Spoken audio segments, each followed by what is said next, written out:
I'm Batman.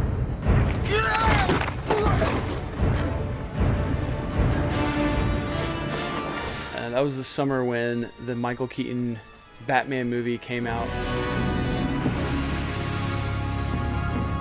And I saw it 9 times in the theaters at the old Northlake 2 theater, and it was awesome. I mean, I couldn't take my eyes off of it. Hi, Bruce Wayne.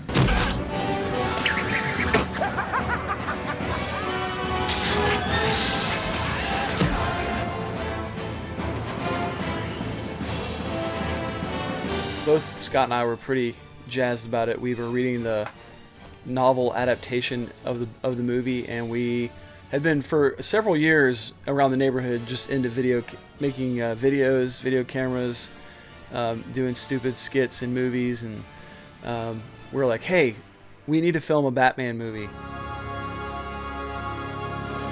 You know, a couple things happened, and then I remember Chip getting the Batman suit for Christmas, I think. And then it was like on, because we had what we thought at the time was just a badass looking Batman suit.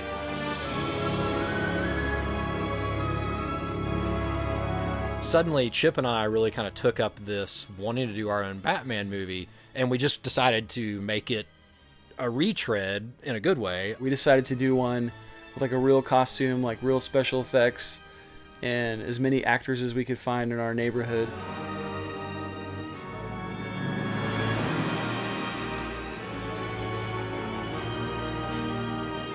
When we had no budget, we just were making stuff up. So we were using like people's houses and, pretty much like your deck, your basement, your house, your living room. We just watched it. Chip and I just watched it, and it's kind of funny how many things I look at now and say, oh, that actually worked pretty well.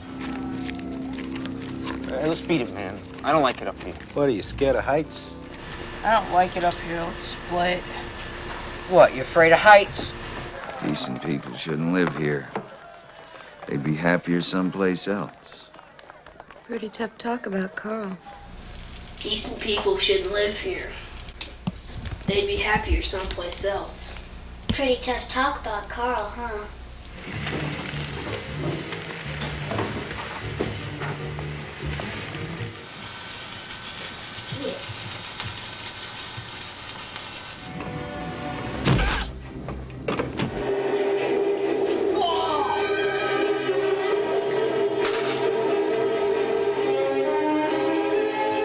I think the thing that sticks out from behind the scenes for me is, how did we get all these kids to want to do this? Charles Harris, Ben Tempel, Rebecca Bullock, Bonnie Woodson, Courtney Fleming, Lana, Chip's sister. Like, why did these kids want to do this with us? And how did we convince them? Our neighborhood was a really special place.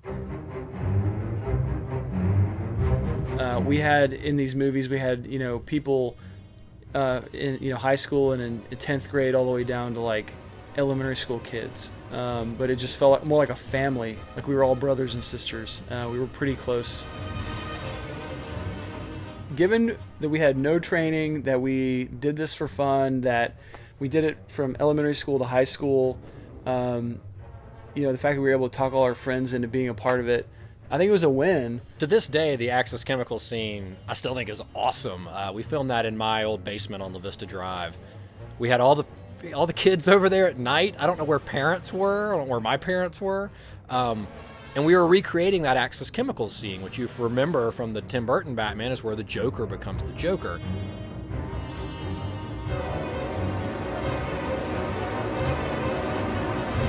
We ratted out here, boys. Freeze!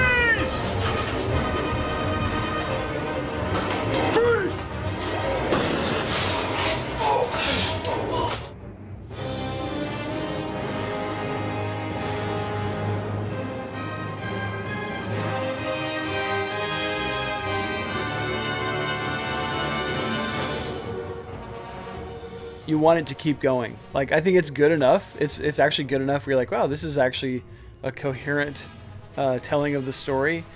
And while there's some parts of it, for sure, we want to go back and like redo and make it better. It flows pretty nicely.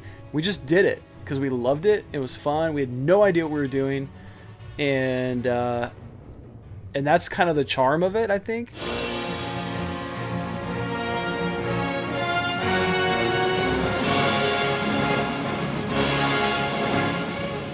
It's funny, if you listen to like J.J. Abrams' childhood stories, it's very similar to Chip and I, and somehow we didn't end up doing that. There was no like person like, oh, you guys are great, or hey, let's take your natural kind of raw talent and like develop it. I wish we could finish it. I wish we had finished it.